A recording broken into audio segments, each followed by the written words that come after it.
मित्र हो नमस्कार. कॉक्रोच जनता पार्टीचे संस्थापक अभिजित दिपके यांनी दिल्लीतील जंतर मंतरवर आंदोलन केले. ते आंदोलन होतं नीट परीक्षा पेपरफुटी विरोधातलं. पण त्यावेळी त्यांनी जो एक पण केला होता की आपण पेपरफुटीसह अनेक प्रश्नांवर यापुढे दबाव गट म्हणून काम करणार आहोत.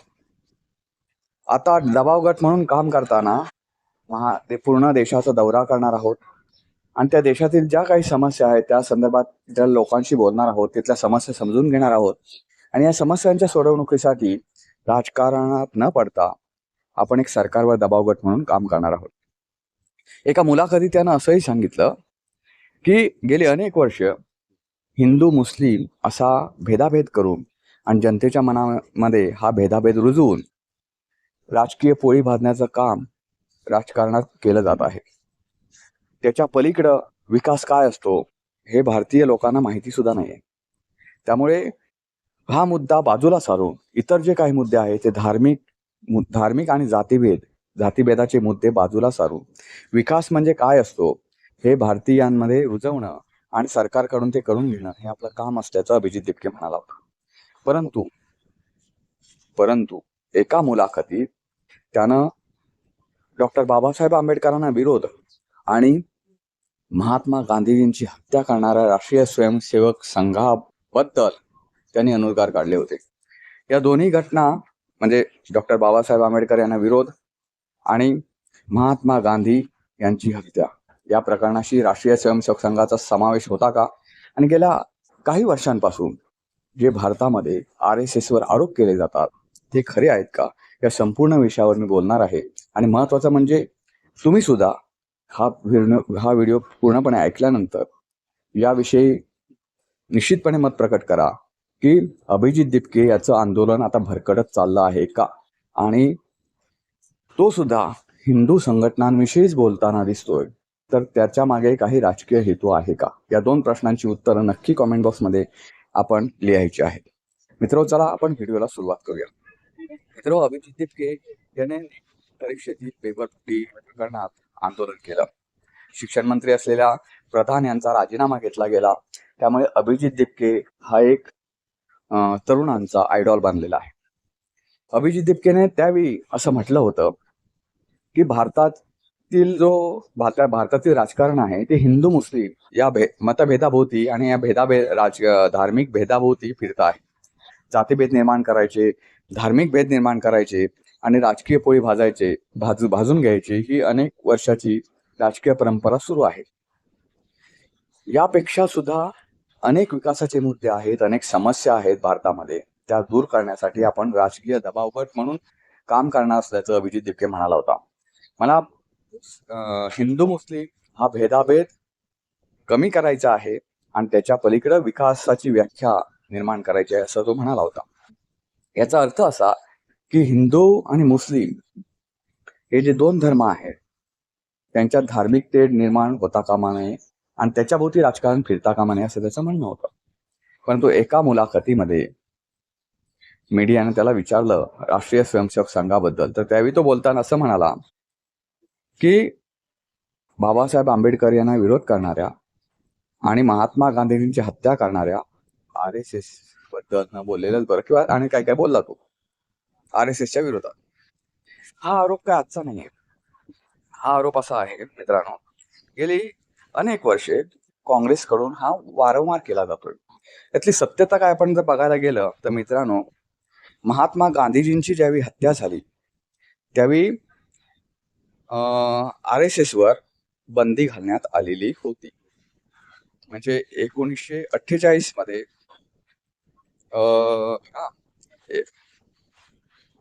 1948 म्हणजे 30 जानेवारी 1948 रोजी महात्मा गांधीजींची हत्या झाली आणि 4 फेब्रुवारी 1948 रोजी म्हणजेच 5 दिवसांनी RSS वर बंदी घालण्यात आली. आता गांधी हत्येचा आरोपाखाली ज्यांना अटक करण्यात आली हे सगळे हिंदू महासभेचे कार्यकर्ते होते आणि हिंदू महासभेवर बंदी घालण्याकडे पेक्षा RSS वर बंदी घालण्याकडे सरकारचा कल जास्त होता. तर त्या काळात सरकारने संघावर हिंसाचार, गुप्त कारवाया आणि गांधी हत्येच्या वातावरणाशी संबंधित गंभीर आरोप केले होते. मोठ्या संख्येने RSSच्या स्वयंसेवकांना अटक करण्यात आली होती. मात्र हेच सरकार काँग्रेसचं RSS ही गांधी हत्येत सहभागी असल्याचे पुरावे न्यायालयात देऊ शकली नाही. RSSच्या अधिकृत इतिहासानुसार सरकारने नेमलेल्या न्यायमूर्ती आत्माचरण यांच्या चौकशीनेही संघाचा गांधी हत्येत सहभाग नसल्याचे नमूद केलं होतं. त्यामुळे 12 जुलै 1949 रोजी गृह मंत्रालयाच्या अधिकृत अहवालानुसार या संघावरील RSS वरील बंदी उठवण्यात आली. संघाचे मात्र त्याच्यामध्ये लिखित व प्रकाशित घटना म्हणजे आपले कॉन्स्टिट्यूशन स्वीकारणं, संघाचे कार्य सांस्कृतिक क्षेत्रापूर्वी मर्यादित ठेवणं, हिंसा व गुप्तता नाकारणं, राष्ट्रध्वजाप्रती निष्ठा राखणं, संघटनेत लोकशाही पद्धती स्वीकारणे या सरकारच्या ज्या अपेक्षा होत्या त्या RSSने मान्य करण्यात आल्या आणि त्यानंतर 12 जुलै 1949 रोजी बंदी उठवण्यात आली. त्यानंतर 25 जून 1975 रोजी देशात आणीबाणी लागू झाली. त्यानंतर RSSसह अनेक विरोधी राजकीय सामाजिक संघटनांवर कारवाई करण्यात आली. यावेळी RSSवर सुद्धा बंदी घालण्यात आली. या काळात संघाच्या अनेक कार्यकर्त्यांना अटक झाली.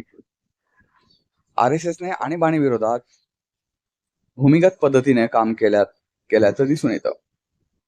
मार्च 1977 मध्ये आणीबाणी संपल्यानंतर जनता पक्षाचे सरकार सत्तेवर आलं आणि RSS वरील बंदी उठवण्यात आली. त्यानंतर 6 डिसेंबर 1992 रोजी अयोध्येतील बाबरी मशीद पाडल्यानंतर केंद्र सरकारने RSSला बेकायदेशीर संघटना घोषित केलं. 10 डिसेंबर 1992 रोजी च्या अधिसूचनेत RSSला बेकायदेशीर संघटनाही घोषित करण्यात आलं होतं. या बंदी मागे अयोध्येतील घटनेनंतर निर्माण झालेली कायदा सुव्यवस्थेची परिस्थिती आणि सांप्रदायिक तणाव हे प्रमुख कारण होतं. या बंदी विरोधात कायदेशीर प्रक्रिया झाली.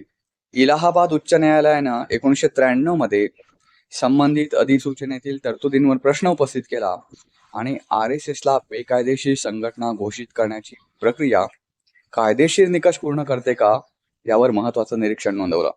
त्यानंतर 1993 मध्ये बघा 1993 मध्ये कोणत्या सरकार होतं तुम्हाला माहिती आहे, RSS वर बंदी उठवण्यात आली. मित्रांनो, RSS वर आजपर्यंत ही 3दा बंदी घालण्यात आली आणि महत्वाचं म्हणजे ती कोणाच्या काळात उठवण्यात आली हे सुद्धा तुम्हाला माहिती आहे. गांधी हत्येचा आरोप हा हिंदू महासभेवर जास्त होता आणि हिंदू महासभेच्या कार्यकर्त्यांना त्यामध्ये जास्त प्रमाणात अटक करण्यात आली होती. आता बघा, हिंदू महासभेच्या कार्यकर्त्यांनाच अटक करण्यात आली होती. याचा म्हणजे हिंदू द्वेषात किती पछाडलेलं असावं ह्याची मी तुम्हाला काही उदाहरणं सांगतो. आजपर्यंत आता बघा, इंदिरा गांधी पंतप्रधानपदी असताना त्यांची हत्या करण्यात आली. ती एका त्यांच्या शीख त्यांचा जो सुरक्षा रक्षक होता त्यानं त्यांची हत्या केली होती. म्हणून शीख लोकांच्या संघटनांवर बंदी आली का तर अजिबात आली नाही. त्यानंतर राजीव गांधी पंतप्रधानपदी असताना त्यांची तामिळी लोकांनी हत्या केली होती, बरोबर. तामिळी संघटनांवर कुठे बंदी आली का तर अजिबात आली नाही. पण महात्मा गांधींची हत्या एका हिंदू आणि त्याची ब्राह्मणाने हत्या केली म्हणून ब्राह्मणांची घरं जाळण्यात आली. हिंदू संघटनांवर बंदी घालण्यात आली. आता हिंदू संघटनांत त्या ब्राह्मणांचाच वर्चस्व नव्हतं, सगळ्या जणांचं होतं. आता मी त्याच्यावर बोलणार आहे पुढे, कारण काही जण ते प्रश्न उपस्थित करतील त्याच्यावर, त्यामुळे त्याच्यावर मी बोलणार आहे. तर हिंदू संघटना म्हणजे सगळे समाजातली लोक होती त्याच्यामध्ये, आज सुद्धा आहेत. आज तुम्ही RSS बघू शकता, त्याच्यामध्ये सगळ्या संघटनांची सगळ्या समाजाची लोक आहेत. तर या पण घालण्यात आली बंदी कोणावर तर हिंदू संघटनांवर बंदी घालण्यात आली. एवढंच नव्हे मित्रांनो, इतिहासामध्ये बघा, मी परत सांगतो, इतिहासामध्ये तुम्ही जर महात्मा गांधींच्या हत्येचा कुठे पाठ वाचला असा तर त्याच्यात असं आहे की नथुराम गोडसे या हिंदू माते फिरून महात्मा गांधीजींची हत्या केली. माझं म्हणणं असं आहे, नथुराम गोडसे या याला हिंदू माथे फिरू म्हणण्याचा अधिकार आहे ना कोणी दिला? त्याच इतिहासामध्ये जर छत्रपती शिवाजी महाराजांचा कुठे पाठ असेल तर त्यांचा काय म्हणतात तो अफजल खानाचा वध आहे. त्याच्यात असं कुठेही म्हटलं नाही की अफजल खान या मुस्लिम माथे फिरूचा वध शिवाजी महाराजांनी केला, असा कुठे उल्लेख असेल तर मला दाखवा कृपया. पण नथुराम गोडसे हिंदू माथे फिरून गांधीजींची हत्या केली हे मात्र वाक्य मी स्वतः अभ्यासलेलं आहे.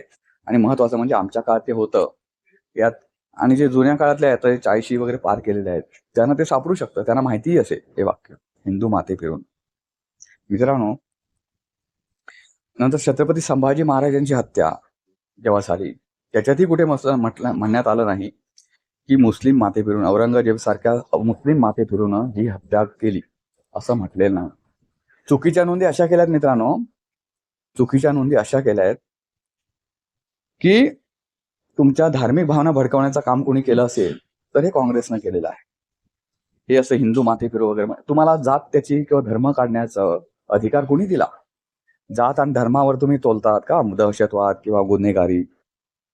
पण हा केला गेला. आता येऊया आपण RSS कडे. RSS न मित्रांनो अनेक चांगली कामं केलेली आहेत. आता मी तुम्हाला सांगतो RSSच्या शाखांमध्ये काम केलेले अनेक लोक आहेत.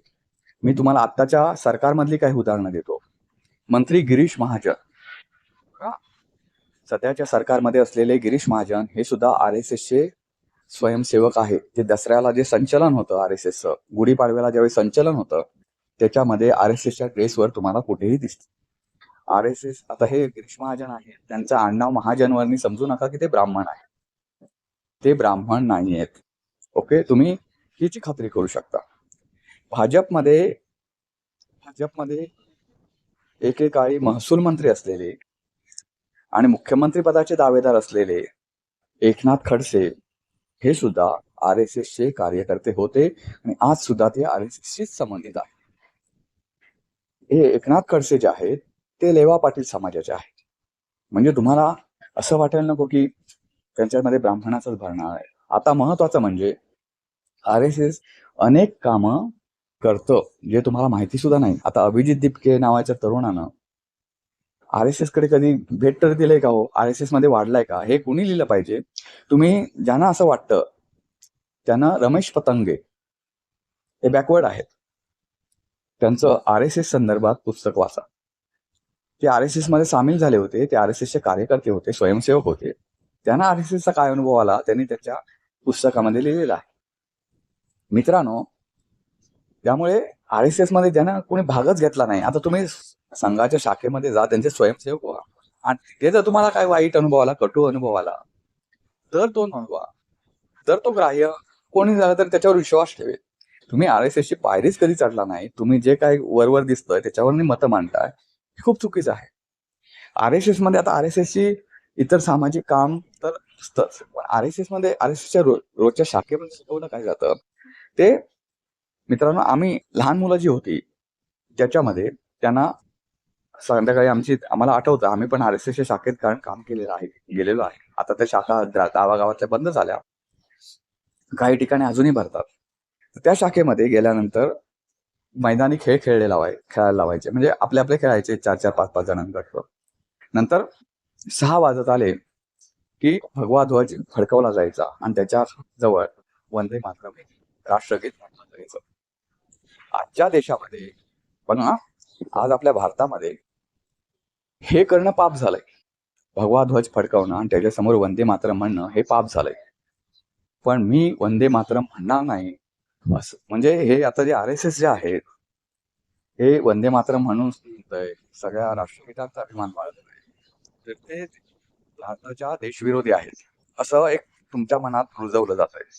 पण मी वंदे मातरम म्हणणार नाही किंवा वंदे मातरम सुरू असताना उभं राहणार सुद्धा नाही. मी वंदे मातरम मानत नाही असं म्हणणारा मुस्लिम कधी देशविरोधक झाला नाही. म्हणजे किती हा आभासी पण आहे बघा. हे म्हटलेलं आहे, हे स्टेटमेंट आहेत त्यांची मुस्लिम नेत्यांची की वंदे मातरमला मी उभं राहणार नाही, वंदे मातरम मी राष्ट्रगीत समजत राष्ट्रगीत किंवा काय असेल ही त्यांची विधानं आहेत. ते देशविरोधी ठरत नाही. म्हणजे भारतातील राजकारणी भारताला कुठे नेऊन ठेवतात याची तुम्हाला उदाहरणं दिसते. आता येऊया आपण अभिजित दिपके नावाच्या तरुणाकडे. अभिजित दिपकेला ना RSSचा इतिहास माहिती आहे. त्याला आत्ताचं जे नीट पेपर फुटी प्रकरण आहे त्याच्यावर त्याचा अभ्यास असू शकेल किंवा काय ते जुना इतिहास तुला कुठे माहिती आहे रे, काय झालं काय नाही. RSSला म्हणे ही घातली. मित्रांनो, RSSच्या काही गोष्टींचं महात्मा गांधीजींनी सुद्धा कौतुक केलं होतं. आता येऊया आपण डॉक्टर बाबासाहेब आंबेडकर यांच्याकडे. डॉक्टर बाबासाहेब आंबेडकर हयात असताना RSSच्या शाखेमध्ये एकदा गेले होते. कशासाठी? शाखेमध्ये सहभागी होण्यासाठी नव्हे, तर तिथलं कार्य बघण्यासाठी. आणि तिथलं कार्य बघून त्यांनी असं विधान केलेलं आहे, जे विधान त्यांच्या जनता नावाच्या साप्ताहिकामध्ये सुद्धा छापून आलेलं आहे. ते विधान असं होतं की RSS बद्दल माझे काही मतभेद असले तरी हिंदू मधील जे समाज व्यवस्था आहे, जी ज्या समाजामध्ये भेद होतोय निर्माण, भेदभाव होतोय, केला जातोय, तर तो नष्ट करण्याचं जे RSSचं कार्य आहे ते खरोखरच वाखाणण्यासारखं आहे, असं त्यांचं स्टेटमेंट आहे. आता एकदा ही संघाच्या शाखेत राहून देच, भारतामध्ये तू किती दिवस राहिलास अभिजित दिपके? तुला अमेरिकेतलं काही विचारलं आणि तिथलं काहीतरी येऊन इकडे खोटं नाटं सांगितलंस की अमेरिकेत खूप छान वातावरण आहे भारतापेक्षा वगैरे वगैरे, तर ते आम्हाला पटू शकेल, कारण आम्ही अमेरिका बघितली सुद्धा नाही कशी आहे ती. पण तो भारतात येऊन आम्ही इतके वर्ष, आमचा जन्म इकडे गेला, आम्ही पिकलो इकडे, आणि आम्हाला जर भारताबद्दल तू सांगायला लागला हे असं होतं तसं होतं, तर कोण ऐकून घेईल? बरं, तूच काही दिवसांपूर्वी म्हणतोस की मला हिंदू मुस्लिम मतभेदापलीकडं भारताचा विकास घडवायचा आहे, राजकीय लोकांवर एक दबाव गट म्हणून काम करायचं, आणि तू हे स्टेटमेंट करतोस. हे स्टेटमेंट हिंदू मुस्लिम मतभेदांना खतपाणी घालणार नाही का, किंवा हिंदूंना चिडवणार नाही का? म्हणजे तू सुद्धा तुझी गाडी, CJPची गाडी त्याच वळणावर नेतोयस. त्या काळामध्ये RSS मध्ये लाटाकाट्यांचं प्रशिक्षण सुद्धा दिलं जायचं. ते काय आपसात लाट्या मारायला नव्हे. आणि RSS मध्ये तुम्ही बघितलं तर आज सुद्धा तुम्हाला दिसणार नाही की दोन जाती धर्मामध्ये, दोन जातीच्या लोकांमध्ये तेढ निर्माण झाले, दोन्ही RSSचे कार्यकर्ते आहेत. कुठे अशी उदाहरणं दिसणार नाहीत मला. कारण सुरुवातीला जडणघडण अशी असते कार्यकर्त्यांची केलेली की तुम्ही एक हिंदू म्हणून जगायचं आहे. तुम्ही कुठल्याही ब्राह्मणातले असा आणि कुठल्या जातीत, मराठा की कोणी असा, तुम्हाला हिंदू म्हणून जगायचं आहे, जात घेऊन नाही. अशी एक तुमच्याकडे हे काही असं शिकवलं जात नाही, पण तुमची जडणघडण त्या पद्धतीने केली जाते की आपण सगळे एक आहोत. हे मित्रांनो, RSSचे जे आहे ते मूळ तत्व आहे. आता येऊया आपण गांधी हत्येकडे. गांधीजींची हत्या का करण्यात आली आणि ती करणाऱ्या त्याच्यामध्ये कोणाकोणाचा सहभाग होता याच्यावर अनेक पुस्तकं उपलब्ध आहेत. मी तुम्हाला सांगतो मित्रांनो की महात्मा गांधीजींची ज्यावेळी हत्या झाली त्यानंतर नथुराम गोडसे स्वतःवर गोळी झाडून आत्महत्या केली, किंवा तो पळूनही गेला नाही. नथुराम गोडसे पोलिसांच्या स्वाधीन झाला, त्यानंतर त्याला फाशी देण्यात आली. इतिहास असा आहे मित्रांनो की गांधीजींचे जे सुपुत्र होते देवीदास गांधी म्हणून, तर त्यांनी म्हणजे नथुराम गोडसेंना फाशी झाली, त्या देवीदास गांधी हे त्यांना भेटायला आले होते आणि त्यांनी असं सांगितलं की मला तुमची फाशी चॅलेंज करायची आहे. तर नथुरामने त्यांना असं उत्तर दिलं होतं की तुम्ही माझी फाशी चॅलेंज, तुम्हाला जर कोणाला सोडवायचं असेल, कोणाला निर्दोष मुक्त करायचं असेल, की ज्यांचा या खुनात सहभाग नाही पण त्यांना मुद्दा म्हणून हिंदू आहेत म्हणून गोवण्यात आलंय, त्यांचं वकीलपत्र घ्या आणि त्यांना सोडवा. मी गांधीजींची हत्या केली तर मला कुठेही माझी बाजू मांडण्याचा अधिकार आहे की मी गांधीजींची हत्या का केली, पण मला शिक्षेपासून दूर पळण्याचा अधिकार नाही, कारण मी गांधी हत्या केले हे मलाही मान्य आहे आणि सगळ्यांसमोर केले, मी काय चोरून लपून केलेली नाही. त्यामुळे मला माझी फाशी भोगू द्या, माझी शिक्षा मला भोगू द्या. आणि त्यानंतर आता सगळ्या गांधी घराण्याचं म्हणजे महात्मा गांधी आणि आताच्या गांधी घराण्याचा काही संबंध नाही, पण पूर्ण गांधींचा मी इतिहास सांगायचा झाला मित्रांनो, तर गांधीजींचा इतिहास असा आहे की हा देवीदास गांधी फाशी चॅलेंज करायला का आले होते, कारण गांधीजींचं जे तत्व होतं अहिंसावादी, की हिंसा कुठे झाली नाही पाहिजे, हे जे तत्व होतं, तर आता नथुराम गोडसे यांची जर त्यांना फाशी दिली गेली तर अहिंसा तत्वाला बाधा होते, तर ती होऊ नये म्हणून देवीदास गांधी ते फाशी चॅलेंज करायला आले होते. तुम्हाला आताच्याच काळाचं उदाहरण सांगेल. राजीव गांधी यांची हत्या झाली, त्यानंतर त्यातील मुख्य आरोपींना फाशीची शिक्षा झाली, तर त्यातल्या जी महिला आरोपी होत्या त्यांना फाशीची शिक्षा देण्यात येऊ नये असं सोनिया गांधींनी अर्ज केला होता. आता राजीव गांधी हे त्यांचे पती आहे ते मान्य आहेत, पण ते देशाचे नेते होते. देशाच्या नेत्याची जेव्हा हत्या होते तेव्हा त्यांना फाशी का देण्यात येऊ नये? म्हणजे किती दुटप्पीपणा आहे बघा. एकीकडे महात्मा गांधीजींची हत्या झाल्यावर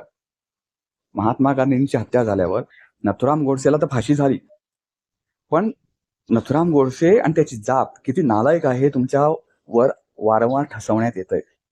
दुसरीकडे यात काँग्रेसतर्फे राजीव गांधीजींची हत्या झाल्यावर ज्यांनी हत्या केली त्या तामिळी लोकांना अजिबात नावं ठेवली जात नाही.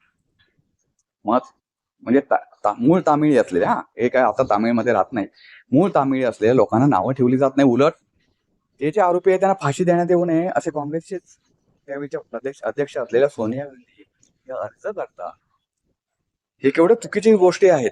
या दोन किती चुकीच्या गोष्टी आहेत याचा तुम्ही फरक जाणू शकता. हे काँग्रेसचा असली चेहरा. आणि हळूहळू अभिजित दिपकेला अजून भारतीय राजकारण कळायचं, भारतीय लोकांची नाडी अजून कळायची आहे. कसं असतं मित्रांनो, आंदोलन खूप होतात. तुम्ही मराठा आंदोलन बघितलंय, त्या आंदोलनाची वाताहत किती झाली. आज एक काळ असा होता की मनोज जरांगे पाटील यांच्या विरोधात ब्र सुद्धा उच्चारणं कठीण होऊन बसलं होतं. आज उठला सुटला माणूस येतो आणि तो त्यांच्यावर टीका करतो. हे का झालं? आंदोलन भरकटणं आणि आंदोलन कधी सुरू करणं आणि कधीही संपवणं, कुठलंही आश्वासन न मिळता. या ज्या काही गोष्टी आहेत, म्हणजे त्यांचा हेतू प्रश्न तडीस लावणे हा नसतो. आता मनोज जरांगे पाटील यांची भूमिका आहे, ती भूमिका म्हणजे त्यांचे प्रश्न तडीस नेणं ही नसते. ती जर असते ते इतक्या वेळा फसवणाऱ्या सरकार विरोधात त्यांनी मरेपर्यंत उपोषण मागेच घेतलं नसतं. पण कुठलाही मसुदा दिला जात नाही, कुठलाही आश्वासन फक्त तोंडी दिलं जातं आणि हे आंदोलन मागे घेतात. म्हणजे सामाजिक एकता किंवा महाराष्ट्रातलं जे चांगलं वातावरण आहे ते बिघडवण्याचा हा प्रयत्न नाही का हो? तसंच आहे सीजेपीचं. भविष्यात तुमचं आंदोलन सुद्धा असंच बदनाम होईल जर असं परत तुम्ही अशा कुठल्या तरी ज्या गोष्टीला धरून तुमचं आंदोलन सुरू आहे त्या एकाच गोष्टीवर निदान 17 रस्ते फुटलेत आणि त्या 17 रस्त्याने तुमची 17 लोक गेली, तर लक्षात ठेवा तुमचं आंदोलन कोसळायला वेळ लागणार नाही. आणि कोसळलं, एक लक्षात ठेवा मित्रांनो, कोसळलं जर हे आंदोलन तर सरकार तुमच्यावर सूड उगवल्याशिवाय सुद्धा राहणार नाही. ते वाटच बघतंय की हे आंदोलन फूट कधी पडते, सीजेपी मध्ये फूट कधी पडतोय आणि कधी एकेकाला उचलतोय. आज तुमची एकत्र शक्ती आहे म्हणून सरकार 2 पावलं मागे हटलंय. अभिजित दिपकेला बघू ना, मागे हटलेलं नाही. अभिजित दिपकेनं लक्षात ठेवलं पाहिजे. मित्रांनो, या संपूर्ण प्रकरणाबद्दल तुमची मतं अवश्य व्यक्त करा. व्हिडिओ आवडला तर लाईक करा, शेअर करा, चॅनल सबस्क्राईब करा विसरू नका. पुन्हा भेटू पुन्हा एका अशा नवीन व्हिडिओ. पर्यंत नमस्कार.